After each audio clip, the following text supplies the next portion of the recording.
गणेशोत्सवादरम्यान पुण्यात वेगवेगळ्या प्रकारच्या पर्यावरणपूरक उपक्रम राबवले जातात. त्यात महत्त्वाचं म्हणजे शाडूच्या मातीचा जो उपक्रम आहे त्याचं रिसायकल करणं, याचा जो उपक्रम आहे तो आता चर्चेचा विषय ठरला आहे. ही जी दिसते तुम्हाला ती सगळी शाडू माती आहे. ज्या गणपतींचं विसर्जन झालं आहे ती माती कलेक्ट करण्याचं काम पुनरावर्तन ही संस्था करते आहे आणि त्यांच्यासोबत अनेक एनजीओज देखील जुळल्या गेल्या आहेत. या मातीचा पुनर्वापर करण्यात यावा आणि पुढच्या वर्षी देखील शाडूचीच माती आपण सगळ्यांनी वापरावी, प्लास्टर ऑफ पॅरिसची मूर्ती वापरू नये या असं आवाहन करत ही सगळी टीम एकत्र आली आहे आणि ती पुनर्वापर, पुनर्संचयन आणि पुनर्निर्माण करत शाडूची माती आता पुण्यातल्या 100 ब्रांचेसकडनं कलेक्ट करते आहे. माझ्यासोबत या उपक्रमाच्या ज्या हे सगळ्या उपक्रम बघतात त्या आहेत. काय नेमका उपक्रम आहे तुमचा? सो पुनरावर्तन म्हणजे आपण शाडू मातीचं, तुम्ही म्हणाल्याप्रमाणे शाडू मातीचं संकलन करतो विसर्जन झाल्यानंतर.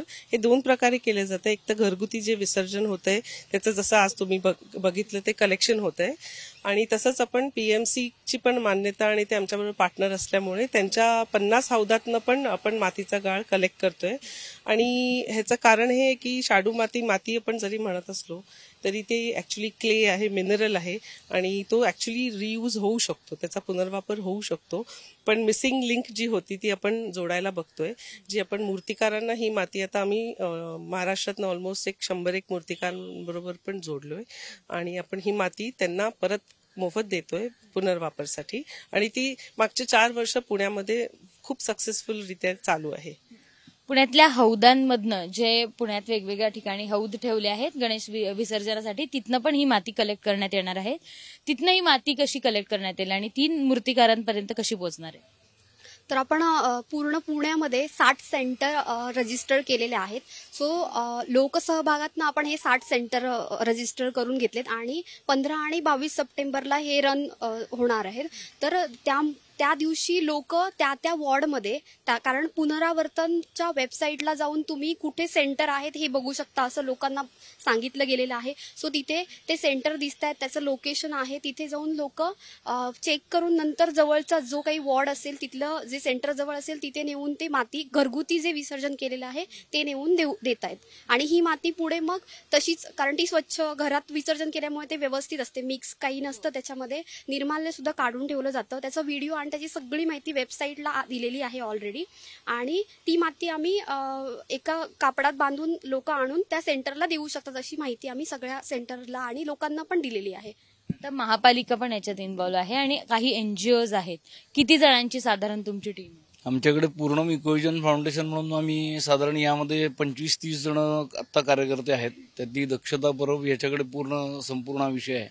आणि आमचं जिथे गोडाऊन आहे की जिथे आज आम्ही हे सगळं गोळा करणार आहोत तिथे जवळजवळ 15-20 जणांची टीम आहे. त्यामुळे असं जवळजवळ 25-30 जण मिळून आम्ही असं उपक्रम करतोय. इको एक्झिस्ट आणि पूर्ण इकोविजन फाउंडेशन गेली 4-5 वर्ष एकत्र काम करतोय.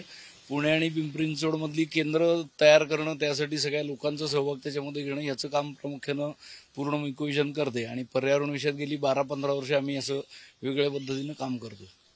ही माती पुण्यातल्या अनेक भागांमधनं कलेक्ट केली जाते. हे सगळे आणून इथे उत्साहाने देत आहेत, कारण आपला बाप्पा हा जीवाभावाचा असतो, आस्थेचा विषय असतो. माझ्यासोबत काही नागरिक देखील आहेत. त्यांनी त्यांच्या घरच्या बाप्पांचं विसर्जन झाल्यानंतर ते इथे आले आहेत. काय नेमकं तुमच्या घरच्या बाप्पाचं पुढच्या वर्षी पण त्याच मातीचा वापर होणार आहे, काय वाटतं? छान वाटतंय, कारण परत त्याचा शाडूच्या मातीचा पुनर्वापर केला जातो, हे खूप चांगलं आहे. पीओपी पेक्षा शाडूच्या मूर्त्या घेऊन जास्तीत जास्त प्रमाणात लोकांनी त्या शाडूच्या मूर्तीचं म्हणजे मूर्तीच घेतल्या पाहिजेत असं वाटतं, कारण त्याचा पुनर्वापर होतोय. त्याचं परत ते गणपती बाप्पा आपल्याकडे येतील, हे चांगली भावना एक आहे अशी देवाबद्दल. पर्यावरणासाठी वेगवेगळे उपक्रम केले जातात, मात्र यावर्षी नाही, गेले 4 वर्ष झाले हा उपक्रम सुरू आहे. तुम्ही 4 वर्ष येत आहे? हो, आमच्या सोसायटीमध्ये हे आम्ही 2 वर्षापासून करतो आहोत. इंडिव्हिज्युअली सगळे देत होते आधी 4 वर्षापासून. मग सोसायटीमध्ये आम्ही 2 वर्षापासून हा उपक्रम राबवतोय आणि रिस्पॉन्स अतिशय उत्तम मिळतोय. पण आज आणि पुढच्या रविवारी पण कलेक्शन होईल आणि अतिशय उत्तम वाटतंय की हे रिसायकल होतं आहे. आणि नाहीतर सगळं टाकून दिलं जातं, त्याच्यापेक्षाही खूप चांगलं आहे. पुनरावर्तनची टीम आम्हाला खूप सपोर्ट करते आहे, त्याचा फायदा होतोय आम्हाला. अर्थात बघितलं तर बाप्पा हा आस्थेचा विषय आहे आणि त्यासोबतच पुण्यातल्या विविध सोसायट्यांमध्ये मधनं ही अशी माती कलेक्ट केली जाते आहे, मातीचं संचलन केलं जात आहे आणि त्यासोबतच ही माती मूर्तिकारांपर्यंत पोहोचवली जाते जेणेकरून ही माती आणि पर्यावरण सुरक्षित राहावं. कॅमेरामन अमोल गवाळेसह शिवानी पांढरे, एबीपी माझा, पुणे. एबीपी माझा, उघडा डोळे बघा नीट.